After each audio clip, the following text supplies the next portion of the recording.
Баршаңызға сәлем. Бүгін сіздермен безе дайындайтын боламыз. Тортқа арналған аппақ және үлбіре бүгітіліп тұрған керемет безе дайындайтын боламыз. Каналыма тіркеліп, қоңыраушаны басып қойыңыздар.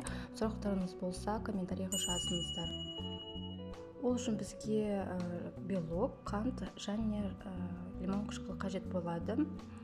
Ең бастысы біздің ыдысымыз және құрылғылары миксерден өте таза болу керек. Сірке суымен немесе лимонмен сүртіп жүрсеңіздер жақсы болады.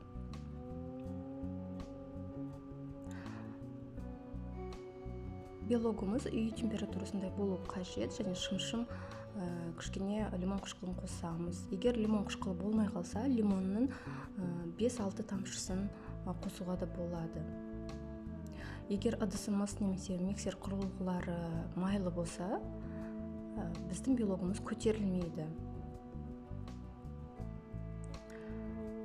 Басында аз оборотпен бастаймыз.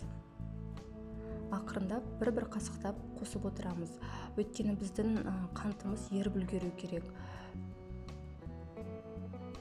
Осы 3 белоктан міне көріп отырғандай керемет белогымыз жақсы көтерілді.